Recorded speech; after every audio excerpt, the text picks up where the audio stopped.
Good morning. Day one of the trick-or-treat-a-thon for me is starting. It is October 3rd and I'm going to start off with I'm glad my mom died, and I think I'll be able to finish that before the halfway part of work. So then I think I'm going to jump into Moon Touch, which is like a werewolf romance, or if not werewolf, it might be like demon romance. I can't really remember what that plot is, but I think it's werewolves. But I am kind of still sick, so I'm gonna sound a little funny in these first few days, but I will let you know how I feel about all of the books when I get home today from work, because I'm not going to take my camera with me. It's too much to process right now. I just got back from vacation, so baby steps, we're going to get back into filming. So I will see you after work and let you know. I expect I'm Glad My Mom Died to be 5 stars. Moon Touch, who knows? It's a romance. I'm sure I'm gonna enjoy it anyway. See you in a little bit. Okay, so it is much later in the day and I'm just working on finishing up my bullet journal so I can put out that video in a couple of days. But I did finish I'm Glad My Mom Died, and it was just as good as everyone said it was going to be. I listened to it, I think it took me more than half of the day, but I only listened to it on 2x speed, and I felt like that was like the perfect speed for me.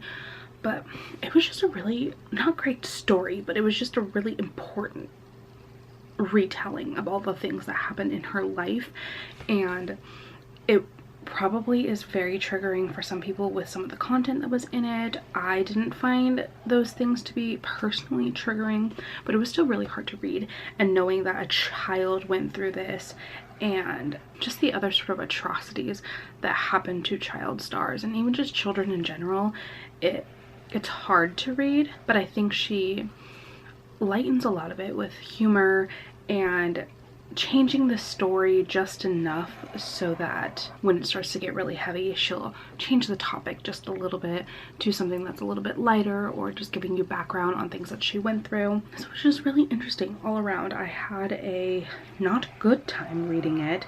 I was just so heartbroken for her and everything that she's gone through, but I think it was a really important story to tell, and it makes me hope that a lot of other child stars who have gone through a lot of trauma can also share their stories and de-glamorize what Hollywood is, especially for young child stars like the Olsen twins and all the crap that they've gone through, and even people like Miley Cyrus, just people who were brought up in stardom and everything that goes on with them. Amanda Bynes too. I would love to hear their stories and the things that happened to them, and hear about or bring light to all of the people who should have been there for them and done so much more for them and never did. It's just a really important, or yeah, I would say a really important topic to bring up and bring light to, and I hope that this starts a lot of other actors, musicians, stars, celebrities who have grown up in that limelight to come forward with their stories too, just so it can maybe protect other kids in the future from having those same fates. But it was a really good one. I gave it 5 stars. I would absolutely listen to it again, and I'm just glad that she's gotten help. And even though she like had a moment in her story when she was retelling it where she had quit therapy and kind of relapsed and everything that she was going through, she has still managed to come out the other end and get more help for herself. So I really enjoyed it. I mean, not enjoyed it, but I really am glad that we got to listen to that story.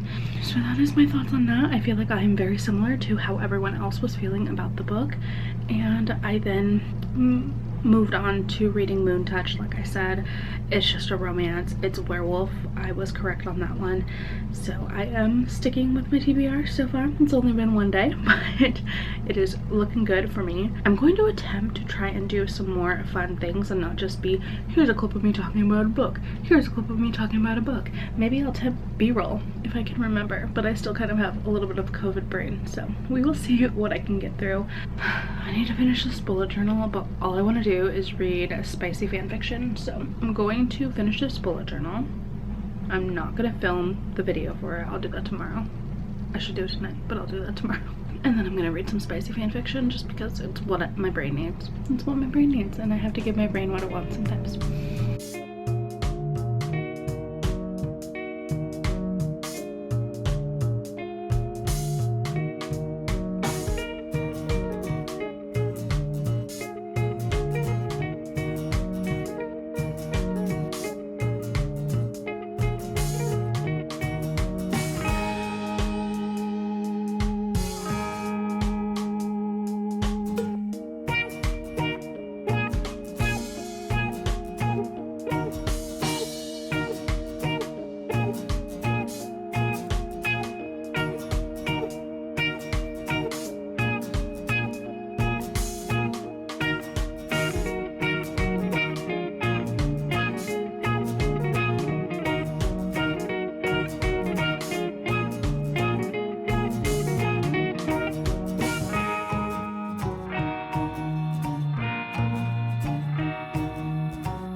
Is this lighting weird? I feel like this lighting might be a little weird, but I've just been playing around with my hue lights and trying to find a cozy lighting situation for nighttime because it's starting to be fall and I thought it would be fun. But anyway, I came home today and haven't really done much. I started to clean up because I haven't dusted my room in God only knows how long, and I just decided to dust a few surfaces just because I'm overwhelmed with the amount of stuff I have to dust in my entire room, let alone my house. I don't even want to think about it.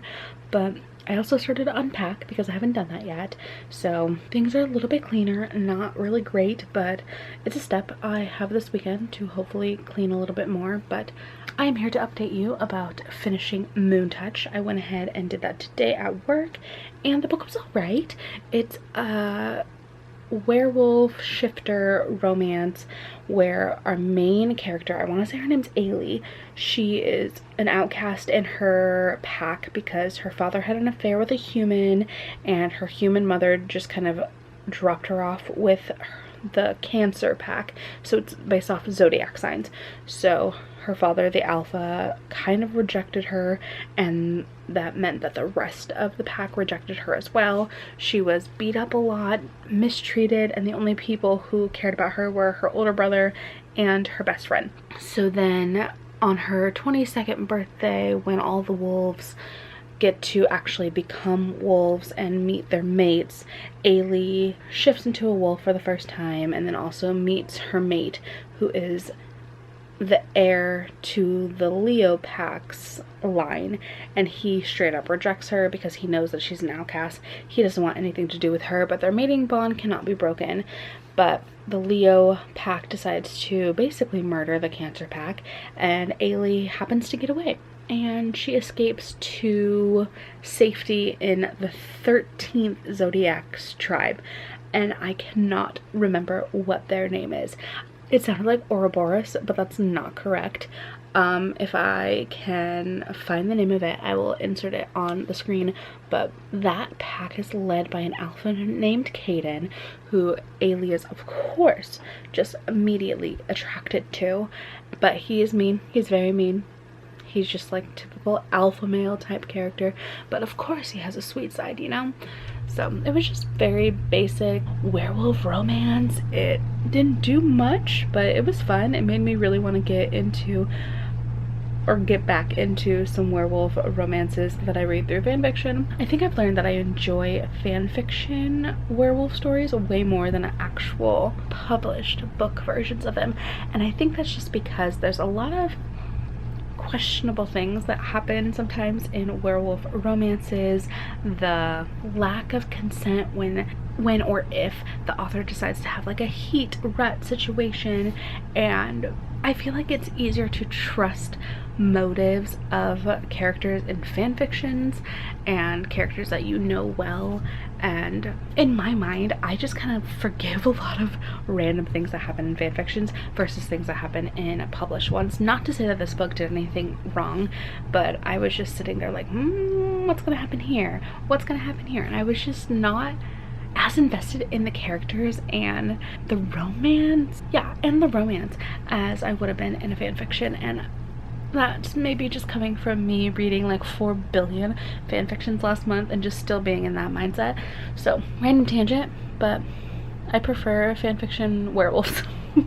But anyway, I forgot what I was gonna say. I started my best friend's Exorcism today at work, and I don't even know if I'm halfway through it, but it's alright. I expected to like it a lot more and expected it to be a lot funnier than it is. So I have 2 hours and 43 minutes. I'm listening on 2 times speed, so I'll be able to finish it tomorrow morning. But it's okay. I don't really know what I expected from it, but basically we have 2 main characters. We have Amy? I think it's Amy or Andy, and then her best friend Gretchen, and we meet them when they're really young and they just become best friends, and now they're in high school, and one day they went to a lake house, I believe, and Gretchen jumped into a lake while skinny diving skinny dipping, not skinny diving, skinny dipping, and they couldn't find her afterwards. And once they did find her, she started to act a little bit strange, and she's been acting very strange for a while now. And Amy, I'm gonna call her Amy, I'm uncertain if that's actually her name right now. Amy just doesn't really want to give up on Gretchen, even though everyone else is kind of dropping her because Gretchen isn't showering, she's saying weird things, she's not sleeping, she's just acting like she might be on drugs. But Amy doesn't want to give up on her, and that's all that's really happened so far. I feel like now that Gretchen is reaching out and asking for help, things are going to move forward. But I'm interested to see where this goes. There's a lot of weird things that are happening in it, and I don't really want to get into all of my thoughts on some of the like questionable wording and some of the insults that have been written until the end, and I'll like give my full thoughts on that. But interesting, it's interesting, but I'm excited to finish it out. And I don't know when the show, movie, I can't remember what it is coming out, but I'm excited to see it adapted because I think it'll be really cool. But that's my update on that, and let's move on to Wednesday. Tomorrow is Wednesday. Halfway through the week, almost to the weekend, right? Okay, we have finished my best friend's Exorcism, and I definitely had a lot of thoughts on this. So I decided to not jump into another book. I was going to read the guest list today, or at least start it, but with 3 hours left in the day, I just decided to listen to some music so I could think on this book, because I said in my last clip on this that there were some things that I wasn't exactly enjoying. And that was just a lot of the jokes that were in this were based on things that were said in the 80s. So it would be kind of homophobic things, racist things, and just like really insensitive stuff was used as jokes. And I was trying to read through reviews on the book and see if other people were bothered by them in the same way I was, where I guess I was a little jarred by hearing that in books, especially books that were published. This was, I think, in 2017, so things that were published in the last couple of years. It's just a little surprising when you hear phrases like that. And so I read through some reviews, and I didn't really see anybody talking about it except for one person saying how that's just how it was in the 80s, that's how people talked, that's how people joked, and people who grew up in the 80s kind of had to relearn how hurtful those phrases could be, and understand that like even though it was just like a casual joke back then, it like actually impacted and hurt people. So I'm trying to figure out if I can accept that as like a, well, that's just how it was in the 80s, and because he's writing in a setting that's in the 80s, like we should just ignore those things. So I'm having a hard time with that, because on one hand I get it to make those jokes that were said then so that everything's very time appropriate, but on another hand, this is a book about a girl being possessed by like a demon. So do we have to be completely accurate to history with our phrases as well? I don't know. Maybe I'm just sensitive. Maybe that's just a me thing, but I guess that just bothered me and stuck out to me. But other than that, I did enjoy the story. I thought it was funny, and I thought that the humor made it a lot less horror than I expected it to be. I thought it would be a lot scarier than it was. And there were definitely some like triggering things that happened, some very dark things that went on in this, but there was still that just like wild 80s vibe throughout it that made it pretty easy to listen to. And the story on friendship is really what made this so great, on just how we have a character who does not want to give up on her best friend. And it felt very true to a teenager's friendship too, where at one point Gretchen hurts Abby in a very strong way, and Abby was like, I'm done. But then the next day she's almost jealous that Gretchen is just like moving on and talking to other friends, and it just felt like being a teenage girl again. I remember those feelings and those fights, and it was fun in that aspect, and I just enjoyed how much they cared about each other and just wanted to be each other's best friends. And the ending might have made me cry, but is that shocking because I cry over everything? So this was definitely a good one. Like I said, I'm going to be picking up the guest list tomorrow. I've heard pretty fun things about that one. I've heard that it's a really fun thriller, and some people were really surprised by the ending of it, I think. But I've been talking for way too long. I've done 2 takes of this clip, so I'm going to now try and talk myself into filming my bullet journal video that was supposed to go out on a Tuesday, and it is now Wednesday, and I don't even know if I'll have it out tonight, which was my plan, but it'll probably go out Friday. We'll skip a Tuesday upload this week. Weird. Okay, I gotta go. I'm rambling. I command you, unclean spirit, tell me your name. Face. That's my name.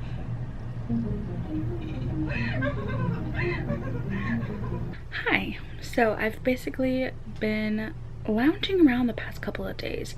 I think the last time I checked in with you was on Wednesday or Thursday, and it is now Sunday, and I only really have one update with reading wise. I read the guest list, and it took me 2 days to finish this book, and it's not a very big book. I should have been able to finish this within 1 day, but it was kind of boring at the beginning, and I just could not get into it. I think I've said this a million times, but I always listen to an audiobook at work during the day, and I know when a book's just a little bit on the boring side when I am constantly pausing it and doing other things, or like doing my work in silence. So this book was definitely one of those books that did not hold my interest the entire time, but the ending was pretty good. I was pretty invested in how everything connected. I thought that was really cool, and I wrote in my Goodreads review that I found it really predictable, but I enjoyed that I was able to predict it. And I think that's just because I still am new to thrillers, and there's been so many that I've read that I just could not see anything coming. So it was nice to finally like pick up on like super subtle clues, or subtle clues, you know, and put all the pieces together before the reveals happen. I felt very intelligent from that. But other than that, I don't really have much to update you on. I think I already showed a clip of me and my family at dinner, and it was like kind of raining and getting stormy, and there was like a rainbow in the sky, which was really pretty. And I also watched my best friend's Exorcism because it wasn't a TV show, it was a movie, and it was on Prime Video, and so I decided to watch that today, and it was so cute. I think I might like the movie slightly more than the book. I do like a lot of the details and the depth that we got with the relationship between Abby and Gretchen in the book more than the movie, but I just felt like the movie was really cute and fun, and still a little bit scary at some points, but it was fun. I like that one. But unfortunately, I did not get a bingo for this readathon in this week, but I have strategically rearranged my reading schedule, and I will be working on getting 3 bingos in this coming week because I need to make it up for my team.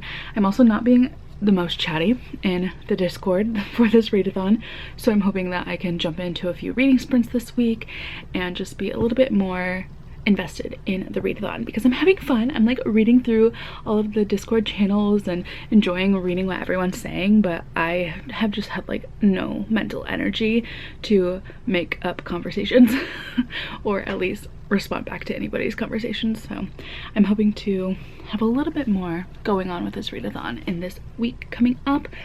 But I think for the books that I'll be reading, I know Lock Every Doorway is going to be on my list. I am going to be reading The Bone Maker, which I'm so excited to read.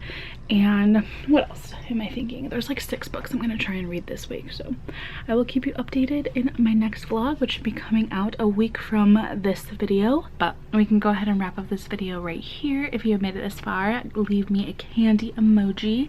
And I will see you in a week from now with the second week of the Trick or Treatathon vlogs that I am doing. But there will be other videos in the meantime. Okay, see you in a little bit. Bye.